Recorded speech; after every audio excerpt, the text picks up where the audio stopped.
안녕하세요. 오늘도 사연살롱을 찾아주셔서 감사합니다. 결혼 11년차 주부입니다. 여러분은 결혼 예물로 뭐를 받으셨나요? 저는 18K 금반지 하나 받고 결혼을 했어요. 그래도 그때는 불만 같은 건 없었어요. 아니, 불만을 가질 처지가 아니었다고 하는 게 맞겠네요. 당시 저희 집 형편이 시댁에 비해 너무 처진다는 이유로 시댁에서 갖은 구박을 받던 터라 예물은 꿈도 못 꾸고 있었거든요. 그런데 사람 마음이 참 그렇더라고요. 얼마 전에 시동생이 결혼할 사람이라고 데려온 여자한테 시어머니가 쩔쩔 매는 모습을 보니 새삼 서운하고 우라가 치밀더라고요. 어머님, 저는 그렇게 만만하게 보시더니 둘째 며느리한테는 왜 이렇게 저자세로 나가세요? 너네가 참 못됐구나. 왜? 네가 나한테 구박받았다고 손아래 동서한테도 구박하라는 소리를 하는 거니? 네가 심보를 그따위로 쓰니까 내가 너한테 정이 안 가는 거다. 사람이 마음을 곱게 써야지. 어쩜 애를 둘이나 낳고 살면서도 속이 밴댕이 소갈딱지냐? 네, 이런 저를 두고 속 좁은 맏며느리라고 욕하셔도 좋아요. 하지만 욕을 할 때 하시더라도 제 얘기는 끝까지 들어보시고 하셨으면 좋겠습니다. 제가 중학교에 들어가던 해 저희 집은 망했어요. IMF 여파로 아빠가 하시던 공장이 부도가 났거든요. 대단히 누리고 살았던 건 아니지만 그래도 아쉬운 거 없이 누리고 살 정도는 됐던 터라 하루아침에 길바닥에 나앉은 상황이 너무 혹독하게만 느껴졌어요. 우리 네 식구는 한동안 뿔뿔이 흩어져서 친척집이며 친구집에서 얹혀 살아야 했어요. 그러다 엄마 고등학교 동창이 일산에 컨테이너 한 채를 무상으로 내어주신 덕에 그곳에서 우리 식구가 모여 살 수 있었어요. 컨테이너에서 살아보신 분들은 잘 아실 거예요. 겨울엔 춥고 여름엔 엄청 덥다는 사실을요. 에어컨도 없이 선풍기 한 대로 온 식구가 따닥따닥 붙어 누워서 열대야를 보내고 나면 온몸이 더위에 쩔어서 곤죽이 되곤 했었죠. 그래도 우리 식구가 다 함께 모여 살 수 있다는 것만으로도 감사하기만 했어요.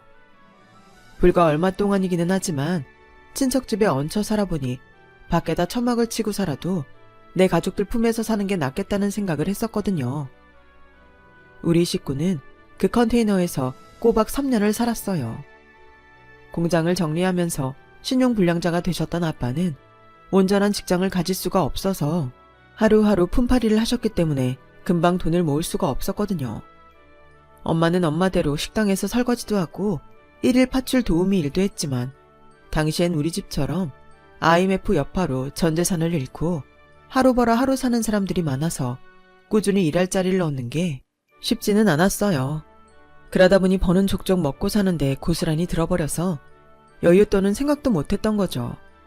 그러다 아빠가 운 좋게 제대로 된 직장을 얻을 수 있어서 월세 보증금을 마련할 수 있었고 그 덕에 컨테이너 생활을 끝낼 수 있었어요. 저보다 4살이 많았던 오빠는 고등학교를 졸업하고 인쇄소에서 일을 하다가 군입대를 해서 고등학생이던 저는 한동안 혼자 방을 쓸 수 있었어요. 예전에는 너무도 당연히 가졌던 내 방인데 3년 사이에 황송한 마음까지 들게 되는 걸 보니 있을 때는 고마움을 모른다는 말이 실감이 나더라고요. 오빠가 제대를 할 때까지 독방을 쓰던 저는 오빠가 제대를 한 뒤로는 엄마랑 둘이 쓰게 됐어요. 안방은 아빠랑 오빠가 같이 썼고요. 아무리 남매라지만 다 큰 딸이랑 아들한테 한 방을 쓰게 할 수는 없다고 아빠가 그렇게 정하신 거였죠. 제대한 지 얼마 안 됐던 오빠는 바로 취직을 했어요. 전에 일하던 인쇄소 사장님이 먼저 오빠를 불러주셨거든요. 저를 제외한 세 식구가 돈을 벌기 시작하면서 살림은 조금씩 나아졌어요. 그래서 저는 대학 진학을 꿈꿀 수 있었죠. 사실 공부는 오빠가 잘했는데 집안 사정 때문에 대학 진학을 포기하고 취직을 한 탓에 기회가 저한테 넘어왔거든요. 오빠는 저한테 등록금 걱정은 말고 공부나 열심히 해서 좋은 대학 가라고 말해주었지만 흔쾌히 그러겠다고 말하지는 못했어요. 늘 몸에 기름 냄새를 달고 사는 오빠를 보면 내가 오빠가 받아야 할 기회를 뺏은 기분이 들었거든요. 그러면서도 한편으로는 대학 생활에 대한 로망도 피어나곤 했어요. 소개팅도 해보고 싶고 CC가 되어 함께 강의도 듣는 상상도 하게 되었죠. 그런 이율배반적인 마음 때문인지 그때는 정말 열심히 공부를 했던 것 같아요. 따로 학원을 다니거나 과외를 받지 않았는데도 수능에서 인서울대학은 골라서 갈 정도로 충분히 성적이 나왔거든요. 그렇다고 명문대에 갈 성적은 아니라서 어차피 명문대에 못 갈 바에는 그나마 등록금이 저렴한 학교로 가고 싶어서 시립대를 선택했어요. 그렇게 저는 꿈에 그리던 캠퍼스 생활을 하게 되었죠. 오빠의 희생으로 얻은 기회를 제대로 살려서 오빠한테 되돌려주고 싶은 마음에 강의도 빠지지 않고 열심히 공부를 했어요. 그러다 보니 CC는 고사하고 졸업할 때까지 소개팅 한번 못 해보고 끝나버렸죠. 남들이 남자랑 연애할 때 도서관에서 책과 연애를 했던 저는 졸업을 앞두고 취업에 성공했고 드디어 제 손으로 돈을 벌게 되었어요. 그리고 첫 월급을 타던 날 오빠한테 말했어요. 오빠, 이제 돈은 나도 버니까 더 늦기 전에 오빠도 대입에 도전해보는 게 어때? 내가 학원비도 대주고 오빠 등록금도 대줄게. 오빠는 한사코 마다했지만 엄마랑 아빠까지 가세해서 등을 떠밀자. 그럼 일을 그만두기는 그렇고 야간 대학을 알아볼게. 직장 다니면서 대학 다니는 사람들도 덜어 있더라고. 오빠는 낮에는 인쇄소에서 일하고 밤에는 녹화본으로 EBS 방송을 보면서 수능 준비를 했고 이듬해 대학에 들어가게 됐어요. 다행히 사장님이 편의를 봐주셔서 퇴근 시간을 당길 수 있었거든요. 오빠 방에 강의 교재가 하나 둘 쌓이는 걸 보니 그제야 10년 묵은 채증이 내려가는 것처럼 속이 뻥 뚫리더라고요.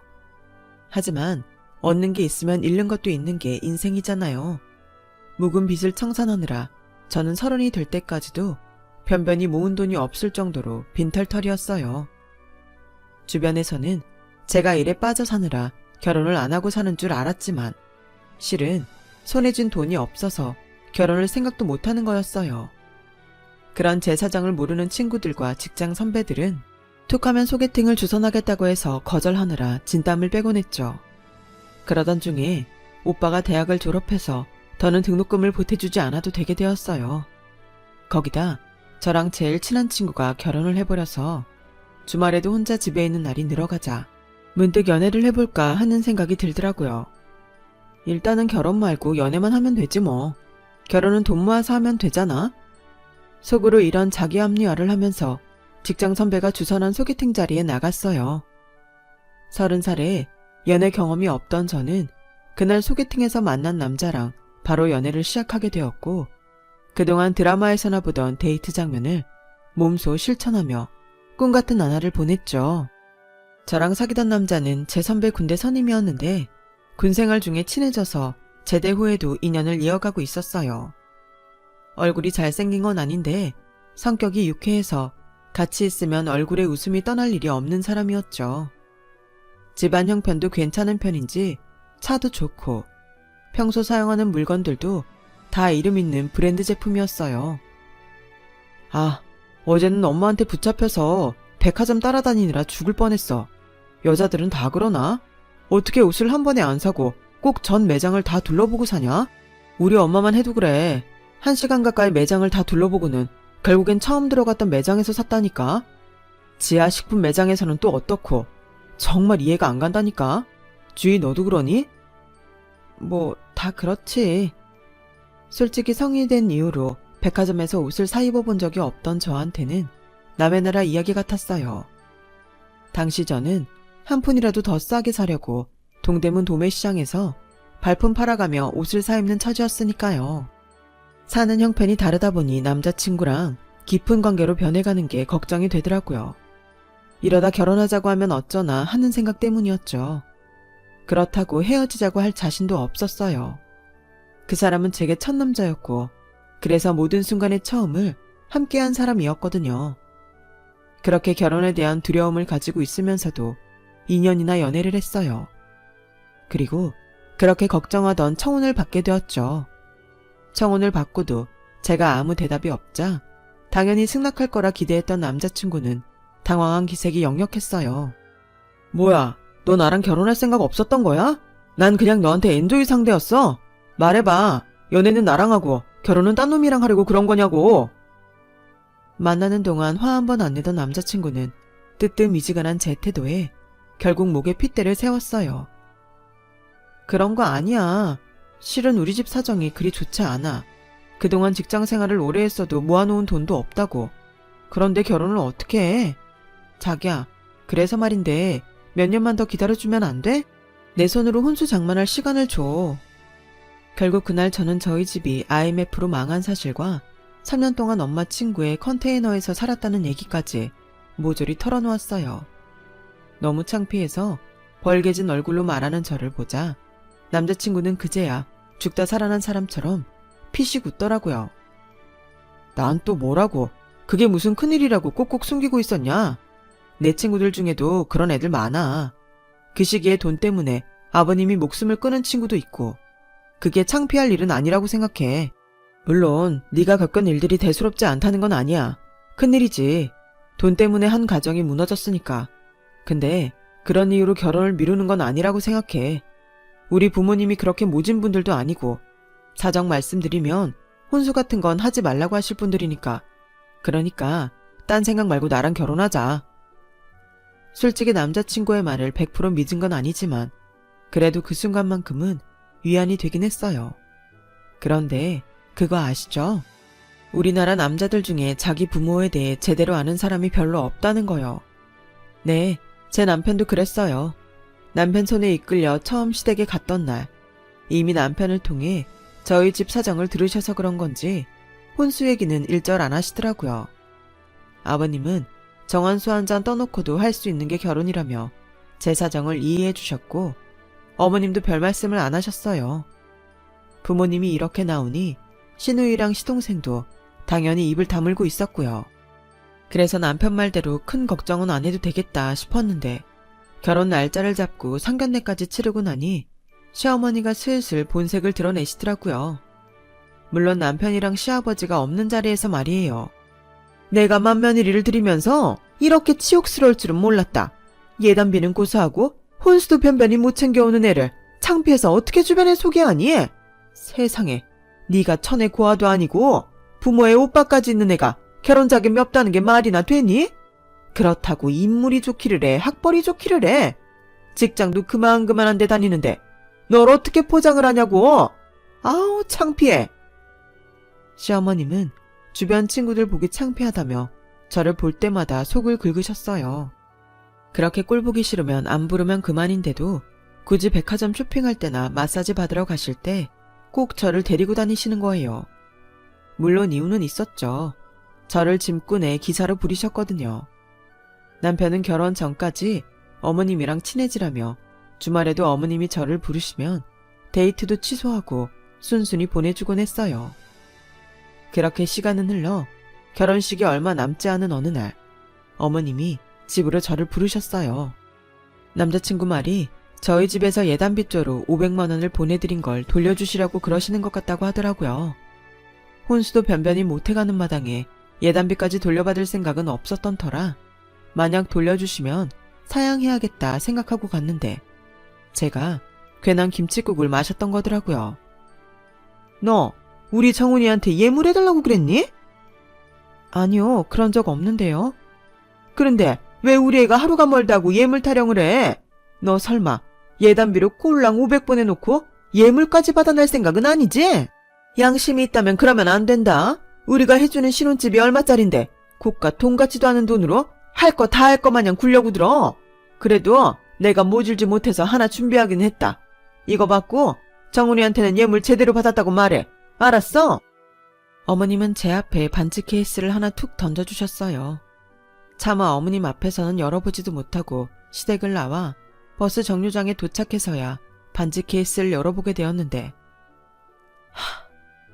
정말 얇은 실반지 하나가 들어있더라고요. 그것도 18K로 말이에요. 차라리 안 받았으면 모를까 이걸 예물이라고 받고 나니 서러운 마음이 들었어요. 그래서 버스 정류장에 앉아서 한참을 울었답니다. 아예 주질 마시지. 이 결혼을 하는 게 맞는 건가? 지금이라도 모르고 편히 살까? 5만 가지 생각이 다 들었어요. 하지만 이제 와서 그만두기에는 너무도 멀리 와버렸다는 생각에 복받치는 감정을 누르고 결혼식을 올렸어요.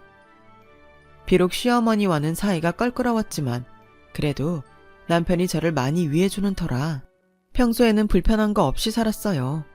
거기다 대학을 졸업한 오빠가 번듯한 직장에 취직하면서 저희 집 형편이 나날이 좋아졌고 저도 결혼하고 2년 만에 아들을 낳아서 조금씩 자신감이 생기게 되었어요. 물론 어머님과 시누이는 여전히 저를 제 집 종년 보듯 했지만요. 그런데요, 돈이 없을 때는 별거 아닌 말도 비수가 돼서 가슴에 꽂히더니 친정집 형편이 나아지니까 가시도 친 시어머니 말도 그렇게 따갑지만은 않더라고요. 그래, 그냥 듣고 흘리자 하는 생각이 들 정도로요.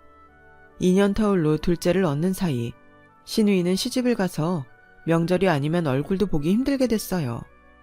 저를 갈구던 2인조가 혼자가 되고 나니 전보다 시어머니 악담도 약발이 서지 않게 되었죠. 물론 여전히 툭하면 저를 불러내서는 기사처럼 부리시기도 하고 예단 제대로 못 받으신 거랑 혼수 적게 해온 걸로 타박하시긴 하지만 애 낳는 고통을 2번이나 겪은 제가 그런 말에 겁을 먹을 처지는 아니죠. 얼마 전 그 일이 있기 전까지는 말이에요. 평생 독신으로 살 것 같던 시동생이 마흔을 앞두고 갑자기 집에 여자를 데려온 거예요. 당장 결혼을 하겠다고 폭탄 선언을 하면서요. 총각 귀신으로 늙어 죽을 줄 알았던 막내가 결혼을 한다고 하니까 시부모님은 얼씨구나 하셨어요. 그런데 시동생이 데려온 여자는 안 좋은 일이 있었는지 시댁에 있는 내내 뚱한 표정이더라고요. 시부모님이 뭘 물으셔도 뚱하게 네, 아니요 정도의 단답형으로만 답을 했고요. 그러자 시어머니가 더는 못 참고 본색을 드러내셨어요. 아니, 이봐요. 어른이 질문을 하시면 공손하게 대답을 해야지. 네, 아니요. 이게 뭡니까? 그쪽 집안에서는 예의범절도 안 가르치던가요? 그러자 시동생이 버럭 소리를 쳤어요. 엄마, 지금 우리 예림이한테 뭐라 그랬어? 엄마가 뭔데 우리 장인장모님을 흉봐? 엄마 당장 사과해. 솔직히 제가 시어머니랑 사이가 그리 좋지는 않지만 어머님이 그리 잘못한 것 같지는 않았어요. 물론 남의 친정 부모님까지 들먹이신 건 잘못이지만 예비동서 행동이 엉망인 것도 사실이었으니까요. 눈 딱 내리깔고 똥 씹은 표정으로 건성건성 대답하는 걸 보고 저도 기분이 나쁜 정도였거든요. 막내 아들 말에 서운함을 감추지 못하는 어머님께 시동생이 결정타를 날렸어요. 우리 장인어른이 누군 줄 알아? 우리 회사 대표님이라고. 그 말을 듣자마자 어머님 얼굴에 미세한 경련이 일어났어요. 그리고는 이내 입꼬리가 살랑살랑 춤을 추기 시작했죠. 어머, 이런, 내가 실례를 했네요. 이놈의 주둥이가 방정이지.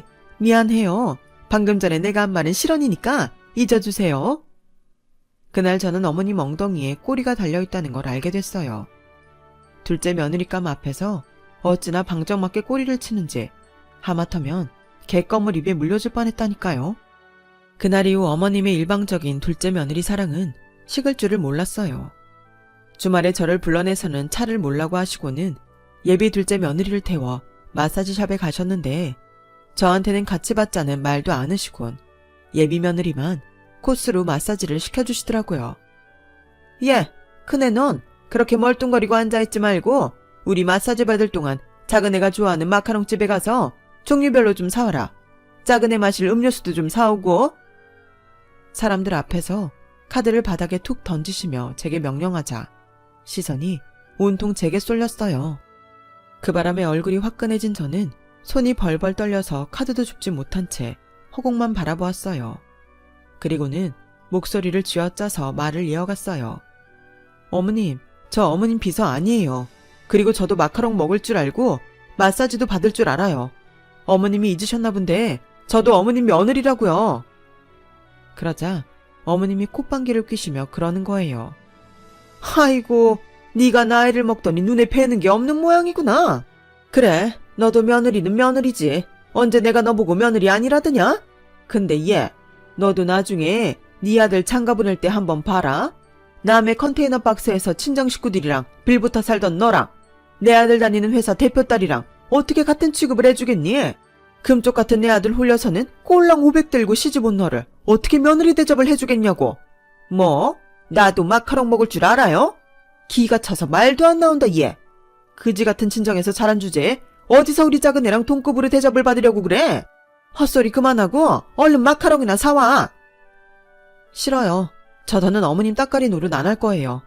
네, 저희 친정이 가난해서 저 시집 올 때 예단비 500 겨우 만들어 왔네요. 그래서 제가 10년이 넘도록 어머님한테 사람 대접 한번 못 받고 이러고 살았다고요. 근데요, 어머님, 사람 팔자 모르는 거라고. 저희 친정도 이젠 살 만큼 살고요. 저도 벌 만큼 벌고 산다고요. 그러니까 더는 어머님한테 종면 취급 받으면서 안 살 거라고요. 마카롱이요? 그렇게 둘째 며느리가 어여쁘시면 어머님이 직접 사다가 먹이세요. 저한테 시키지 마시고요. 차키 놓고 갈게요. 울지 않으려고 안간 힘을 쓰면서 테이블에 차키를 내려놓고 마사지샵을 나왔어요. 버스 정류장까지 걸어가는 내내 눈물이 멈추지 않더라고요. 10년이면 어머님이 꽂은 비수에 난 상처도 아물 만한데 여전히 아픈 걸 보면 죽을 때까지 상처가 낫지 않을 것 같았어요. 집으로 돌아온 저는 밥도 안 먹고 침대에 몸을 뉘었어요. 주말이라 아이들과 놀아주고 있던 남편은 저를 보자마자 배고프다고 난리였지만 시어머니가 미우니 남편 꼴도 보기 싫더라고요.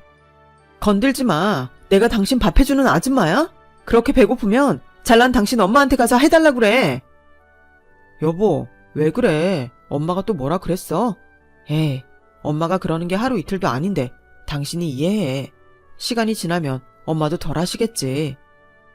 이해하긴 뭘 이해해. 내가 당신 집 종이야? 시간이 지나면 달라진다고? 모르는 소리 하지 마. 10년이 지났는데도 나 아직도 어머님 말에 매번 상처 입고 살아. 매번 아프고 매번 서럽다고. 하다 이젠 둘째 며느리 종노릇까지 시키는데 내가 언제까지 참고만 살아야 하냐고. 나도 사람이야. 나도 아픈 거 아는 사람이라고.